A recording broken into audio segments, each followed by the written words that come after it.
Hello दोस्तों, आप सभी का स्वागत है आपके अपने YouTube चैनल हिंदी सरोवर पर। आज हम बात करेंगे भाषा विज्ञान के सेकेंड यूनिट स्वन, स्वनिम, सस्वन, स्वर एवं व्यंजन पर। तो आइए शुरू करते हैं। ध्वनि शास्त्र अर्थात ध्वनि विज्ञान और स्वन विज्ञान भाषा विज्ञान के महत्वपूर्ण अंग है जो भाषा की ध्वनियों के अध्ययन से संबंधित है। प्रस्तुत सामग्री के आधार पर ध्वनि शास्त्र और ध्वनि के आयामों जिसमें औच्चारणिक, प्रासरणिक और श्रावणिक को विस्तार को समझने का प्रयास किया गया है। अब हम जानेंगे कि जो ध्वनि शास्त्र है अर्थात ध्वनि विज्ञान है और स्वन विज्ञान है, इनका हम संक्षिप्त परिचय जान लेते हैं कि इसमें क्या काम होता है। ध्वनि शास्त्रीय भाषा की ध्वनियों के उत्पादन, संचरण, श्रवण से संबंधित विज्ञान है। इसमें ध्वनियों की उत्पत्ति, उनके भौतिक गुण, उच्चारण के तरीके और श्रवण अर्थात सुनने की प्रक्रिया का अध्ययन किया जाता है। यह ध्वनियों की भौतिक और शारीरिक विशेषताओं पर केंद्रित है। मतलब कि यहाँ पे कहा जा रहा है कि जो ध्वनि शास्त्र है ये भाषा की ध्वनियों का वैज्ञानिक अध्ययन है जो बताता है कि ध्वनियाँ कैसे बनती हैं, हवा में कैसे चलती हैं और सुनने वाले तक कैसे पहुँचती हैं। और यह ध्वनियों की भौतिक और शारीरिक प्रक्रिया पर ध्यान देता है। उदाहरण में हम देखेंगे ध्वनियों का उच्चारण कैसे होता है, जैसे जीभ, ओष्ठ, कंठ का उपयोग। मतलब कि यहाँ पे कहा जा रहा है कि जैसे कि हम अगर क ध्वनि का मतलब उच्चारण कर रहे हैं तो वो जीभ और तालु कैसे काम करते हैं, ये ध्वनि शास्त्र अर्थात ध्वनि विज्ञान के अंतर्गत आता है। और इसे मतलब जो उच्चारण है किस माध्यम से किया जाता है, उनका जो ध्यान रखता है वह ध्वनि विज्ञान रखता है। दूसरा है, हम बात करेंगे स्वन विज्ञान।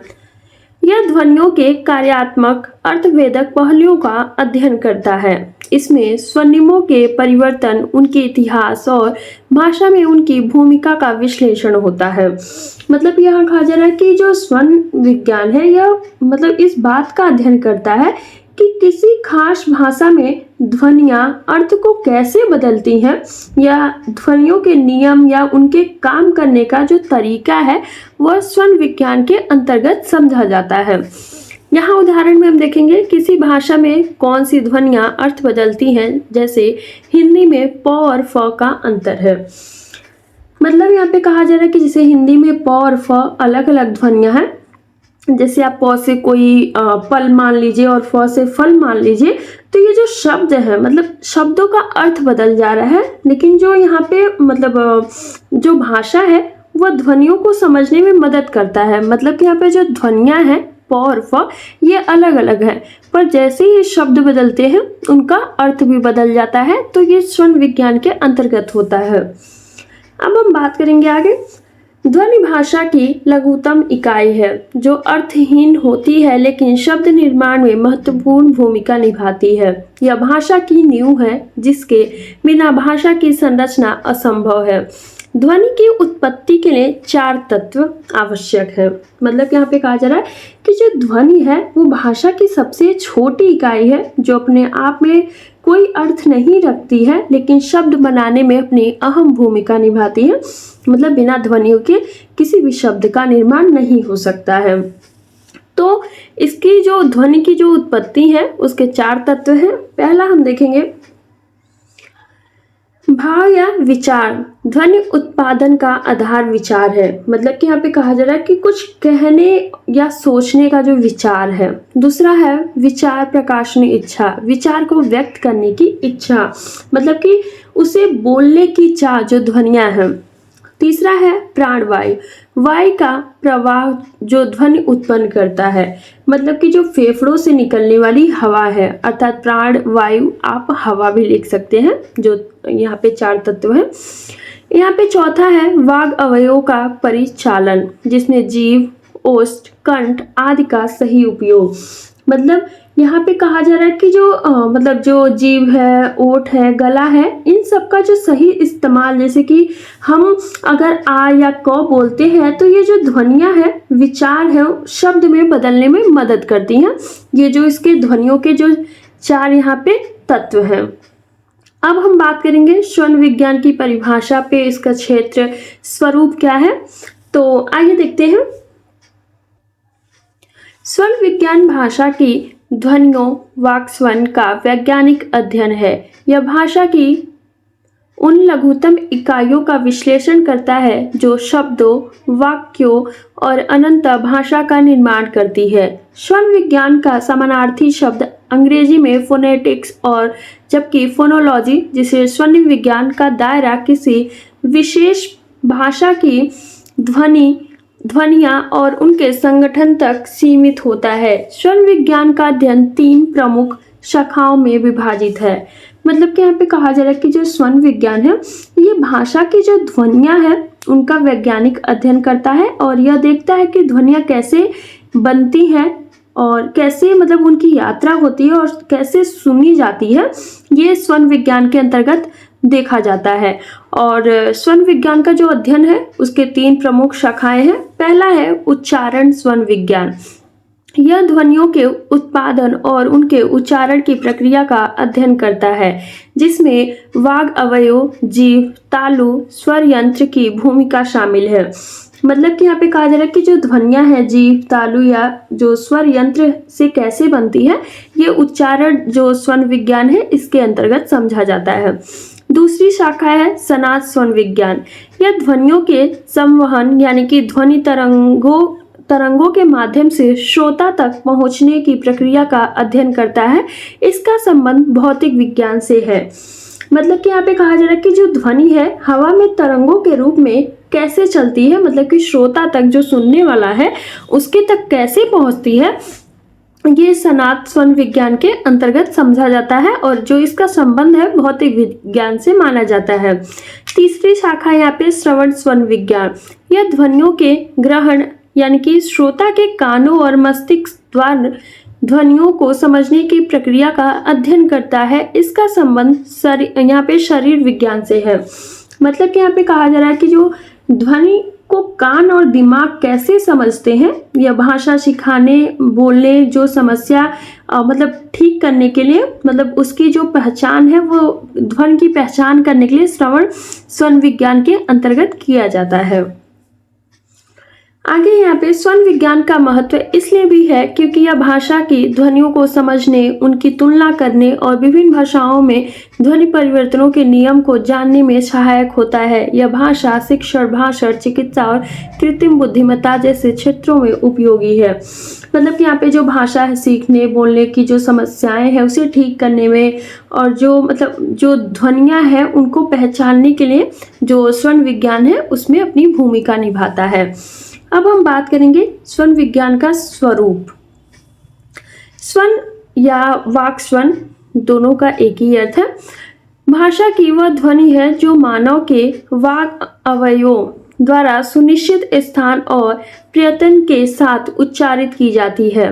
सामान्य ध्वनियाँ जैसे घंटे की आवाज़, कुत्ते का भौंकना और वाक् स्वन में मूलभूत अंतर है। यहाँ पे डेनियल जोन्स के अनुसार स्वन मनुष्य के विकल्प रहित नियत स्थान और निश्चित प्रयत्न द्वारा उत्पादित और श्रोतेंद्रिय द्वारा अविकल रूप से गृहीत शब्द लहरी है। इस परिभाषा में वाक् स्वन के 3 प्रमुख विशेषताएं उभर कर सामने आती है। मतलब कि यहाँ पे कहा जा रहा है कि जो स्वन है वो भाषा की ऐसी ध्वनि है जो इंसान है, जो मनुष्य है, उसके जो मुंह है यानी कि वाग अवयव जिसमें कि जो कंठ है और जो मनुष्य के श्वास नली है वहाँ से जो निकलती हैं और सुनने वाले तक साफ पहुँचती हैं, ये सामान्य ध्वनियाँ जैसे इसमें घंटी की आवाज़, कुत्ते का भौंकना, इन सब से अलग करती है। जिसमें जो जोन्स है वो कहते हैं कि जो स्वन एक खास जगह जैसे कि तालु और खास तरीके जैसे बिना कंपन से बनती है, यहाँ पे इनका कहना है। और जिसमें ये इनके जो 3 प्रमुख विशेषताएं बताते हैं। पहला है यहाँ पे वाग अवयव द्वारा उत्पादन। वाग स्वन केवल मानव के उच्चारण अवयव जैसे फेफड़े, स्वर यंत्र, जीभ, तालु से उत्पन्न होता है। उदाहरण के लिए घंटी की आवाज़ या हॉर्न की ध्वनि वाक् स्वन नहीं है। मतलब इनका कहना है कि जो जो वाक अवयव द्वारा उत्पादन होता है, कि मतलब कि केवल इंसान के मुंह से बनता है, मतलब कि जो हमारे श्वास नली या जीभ या तालू या फेफड़े से जो आवाज़ आती हैं वही मतलब इसके अंतर्गत आता है, बल्कि जो बाहरी आवाज़ होती हैं ये वाक स्वन के अंतर्गत नहीं आता है। दूसरा है निश्चित स्थान या प्रयत्न। प्रत्येक स्वन का उच्चारण एक विशिष्ट स्थान जैसे कि कोमल तालु, कठोर तालु और प्रयत्न जैसे अघोष, घोष, अल्प प्राण के साथ होता है। उदाहरण के लिए यहाँ पे क ध्वनि कोमल तालु के अघोष और अल्प प्राण प्रयत्न के साथ उच्चारित होता है। यदि इसे कठोर तालु से बोला जाए तो च बन जाएगा। मतलब यहाँ पे कहा जा रहा है कि जो यहाँ पे निश्चित जगह और तरीके से जो ध्वनि का उच्चारण होता है, जैसे कि जो कोमल तालु या कठोर तालु से लिया जा रहा है। और यहाँ पे जो तीसरा है कहा जा रहा है कि अविकल ग्रहण। वाक स्वन का श्रोता द्वारा ठीक उसी रूप में ग्रहण किया जाना आवश्यक है जैसे कि वक्ता ने उच्चारित किया। यदि श्रोता की श्रवण प्रक्रिया में कोई विकृत हो तो संप्रेषण प्रभावित हो सकता है। मतलब यहाँ पे कहा जा रहा है कि साफ सुनाई देता है, मतलब कि जैसे मैंने बोला और आपने वैसे ही सुना, तो यहाँ पे यही बोला जा रहा है। जैसे कि उदाहरण में बात करें कि जैसे जो क है वो क ध्वनि कोमल तालु से बनती है, अगर गलत जगह बोली जाएगी तो ये च बन सकती है। ऐसा यहाँ पे उदाहरण के रूप में दिया जा रहा है। अब हम आगे बात करेंगे यहाँ पे कि यहाँ पे जो डॉक्टर भोलानाथ तिवारी हैं वो क्या कहते हैं। भोलानाथ तिवारी ने स्वन को भाषा में प्रयुक्त ध्वनि की लघुत्तम इकाई के रूप में परिभाषित किया है, जिसका उच्चारण श्रवण में स्वतंत्र व्यक्तित्व होता है। यह व्यक्तित्व ध्वनि के विशिष्ट स्थान और प्रत्यय में निर्धारित होता है। उदाहरण के लिए क का व्यक्तित्व उसे ख, ग, च से अलग करता है। मतलब कि यहाँ पे जो भोलानाथ तिवारी हैं उनका कहना है कि जो स्वन है भाषा की सबसे छोटी ध्वनि इकाई है जो अपने आप में खास होती है। यह ध्वनि उच्चारण मतलब बोलने का तरीका और जो श्रवण है यानी कि सुनने का तरीका है उसमें अपनी अलग पहचान रखती है, और यह पहचान इस बात से बनती है कि ध्वनि कहाँ, जैसे कि जीभ, तालु, गला, फेफड़े और कैसे, मतलब कि जैसे बिना कंपन या कंपन के साथ बोली जा रही है। तो मतलब उसका जो उदाहरण के लिए इसमें है कि जैसे क है, क ध्वनि का खास अपना व्यक्तित्व है क्योंकि यह कोमल तालु और अघोष यानी कि बिना स्वर यंत्र के कंपन के तरीके से बोली जाती है। तो यहाँ पे ये उदाहरण के रूप में बताया गया है भोलानाथ तिवारी के द्वारा। आगे है स्वन का उच्चारण। आगे हम इसमें पढ़ेंगे स्वन का उच्चारण किस प्रकार से और कहाँ से होता है।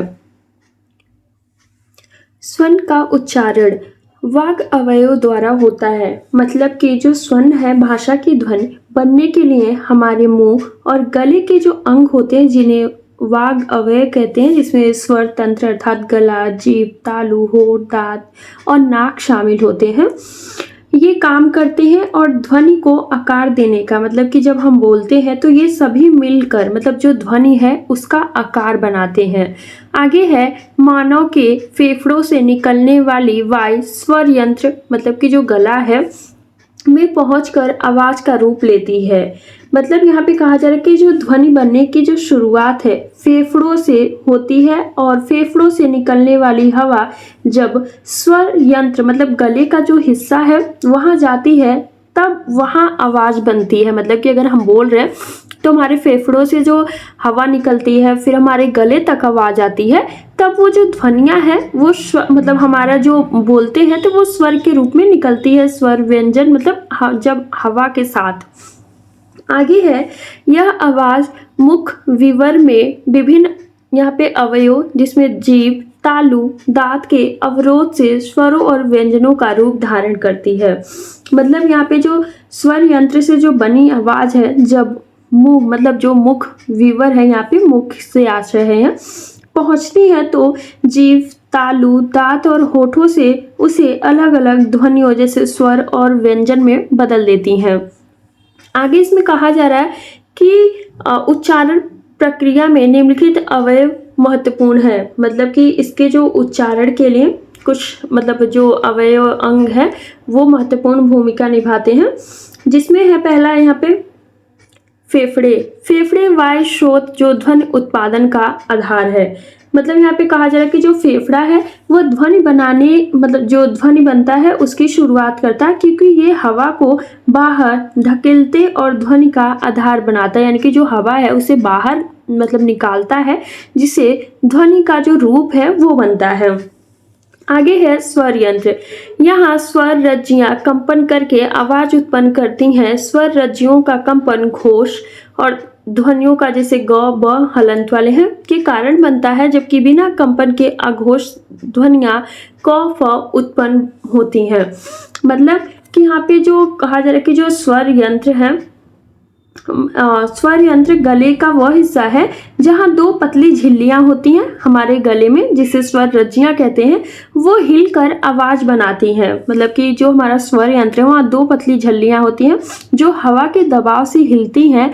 यह कंपन मतलब जो कंपन करता है और वहाँ से आवाज बनती है। मतलब कि अगर ये झिल्लियां ना हिले तो कोई आवाज ही नहीं बनेगा। तो जैसे कि अगर उदाहरण के लिए मैं बताऊं कि जैसे कि कोई गाना गाता है तो जो स्वर रज्जियां हैं वो तेजी से हिलती हैं, जिससे जो उनका स्वर है वो ऊपर नीचे मतलब उतार चढ़ाव होता रहता है। आगे इसमें कहा जा रहा है कि जो स्वर रज्जियां हिलती हैं तो जो घोष ध्वनियां हैं, मतलब कि उनके जो कंपन करने से घोष ध्वनियां बनती हैं, जैसे ग और ब बनती हैं। अगर वो कंपन नहीं करती हैं तो अघोष ध्वनियां बनती हैं। उदाहरण में जैसे क और फ है। आगे है यहाँ पे मुख विवर। जीभ, तालु, दांत और होठ और जैसे अवयव ध्वनियों को विभिन्न रूप प्रदान करते हैं। उदाहरण के लिए क कोमल तालु से, च कठोर तालु से उच्चारित होता है। मतलब कि यहाँ पे कहा जा रहा है कि जो मुख है, मतलब कि जो हमारा मुंह है उसमें जो जीभ, तालु, दांत, होठ हवा को अलग अलग आकार देकर उनमें विभिन्न ध्वनियां बनाने का कार्य करते हैं।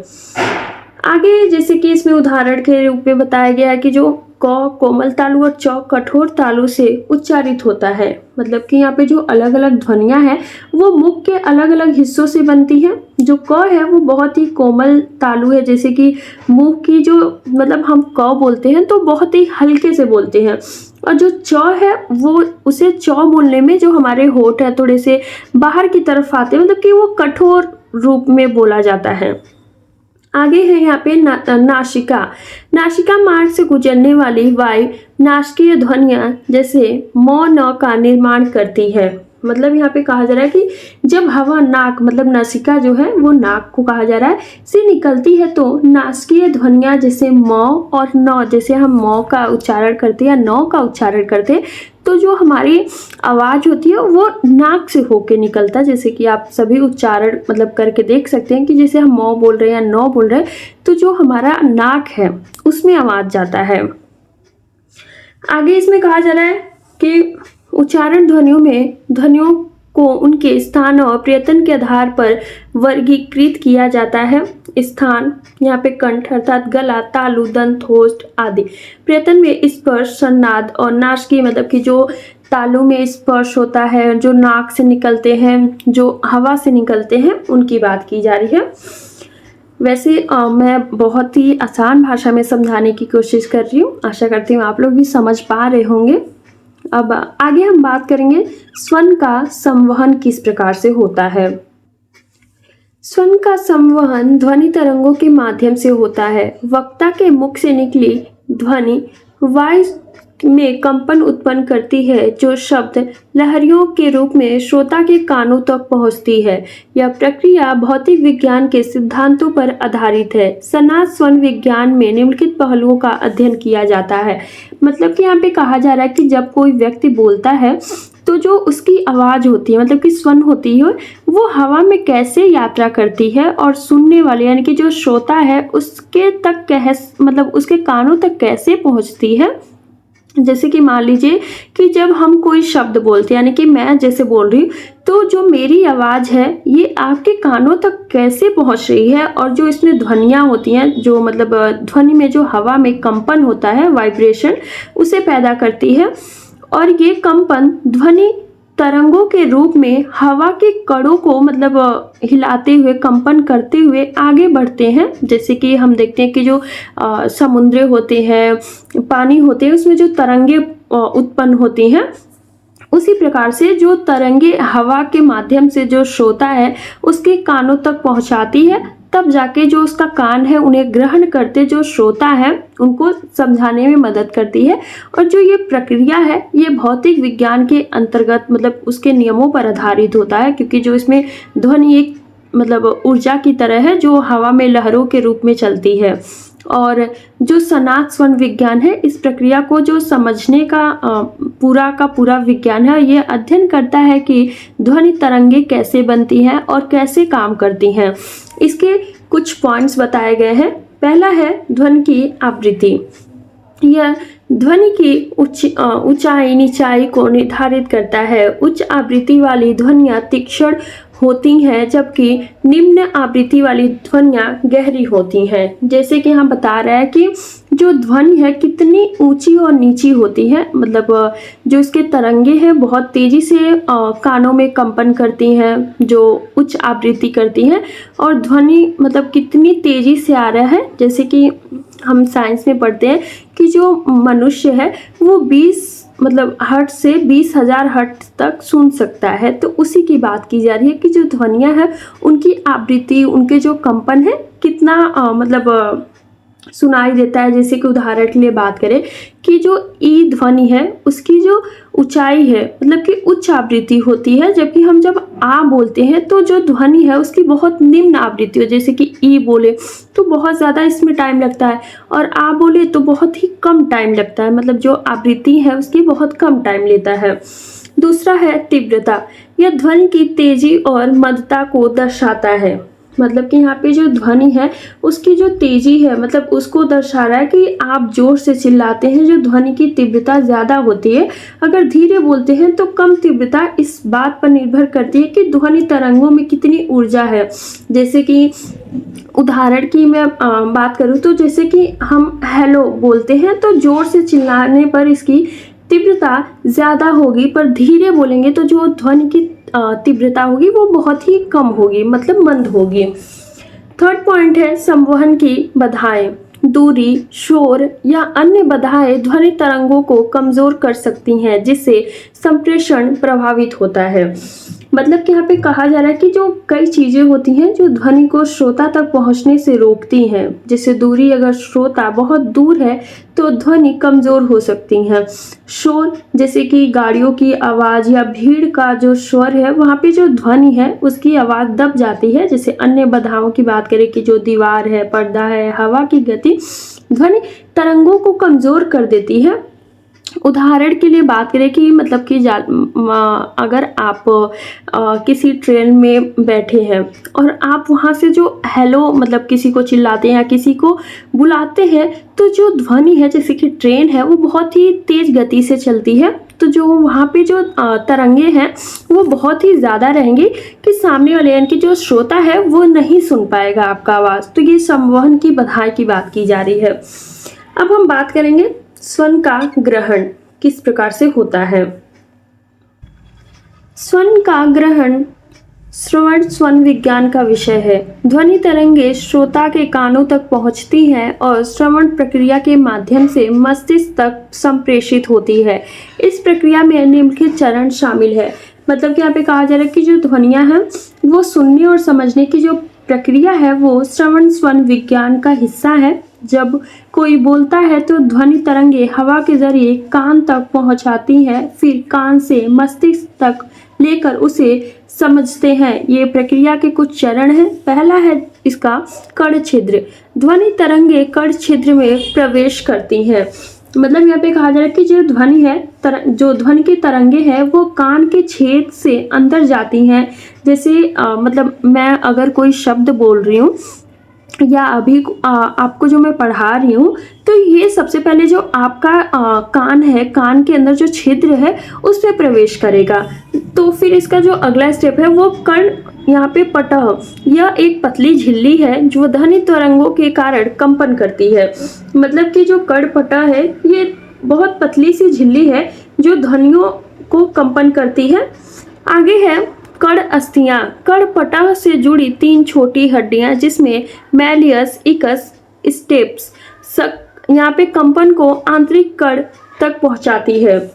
मतलब कि कहा जा रहा है कि 3 छोटी हड्डियां होती हैं, जैसे कि हम जानते भी हैं कि जो सबसे छोटी हड्डी होती है वो स्टेप्स की, मतलब कान की जो छोटी हड्डी होती है उसमें मतलब जो उसमें जाके कान के अंदर कंपन करती हैं और कान तक ले जाती हैं। अगला यहाँ पे चौथा मतलब जो इसका प्रक्रिया है काकलिया, यह शंख के आकार का अवयव है जिसमें द्रव भरा होता है। ध्वनि तरंगे इस द्रव में लहरें उत्पन्न करती हैं, श्रवण तंत्रिकाओं के माध्यम से मस्तिष्क तक पहुंचती है। मतलब कि कहा जा रहा है कि ये शंख होता है ना, शंख के आकार का होता है और उसमें द्रव हिल कर, मतलब कि उसमें द्रव भरे होते हैं, उस तंत्रिकाओं को संकेत भेजता है। जब उसमें कंपन होता है, वो हिलता है, तब ये जाके हमारे मस्तिष्क यानी कि तंत्रिकाओं के माध्यम से मस्तिष्क हमारे दिमाग तक पहुंचता है। यानी कि पहले तो हमारी जो आवाज़ है वो कान के छिद्र में जाएगा, कान के छिद्र के बाद जो झिल्ली होती है उसमें जाएगा, झिल्ली के बाद जो 3 हड्डियां होती हैं उनमें कंपन के माध्यम से उनमें प्रवेश करता है। फिर जो द्रव पदार्थ होता है हमारे कानों तक, वो तंत्रिकाओं के माध्यम से दिमाग तक पहुंचता है। उसके बाद यहाँ पे है मस्तिष्क। मस्तिष्क इन संकेतों का विश्लेषण कर ध्वनि को अर्थ प्रदान करता है।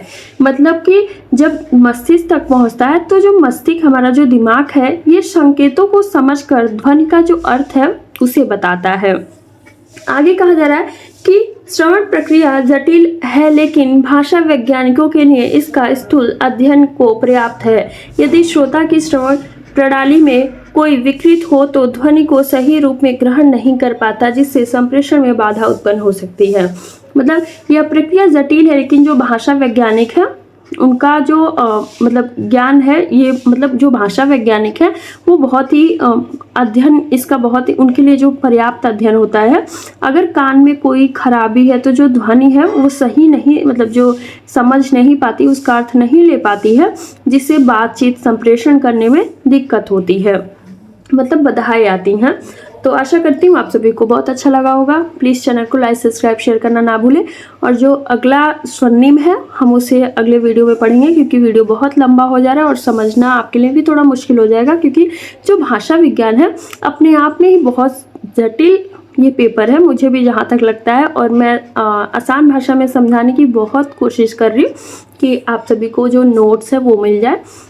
यदि आपको वीडियो से कोई दिक्कत मतलब नहीं, यदि समझ में आ रहा है तो आप जो PDF है PDF से पढ़ लीजिएगा, आपको समझ आ जाएगा। Thank you.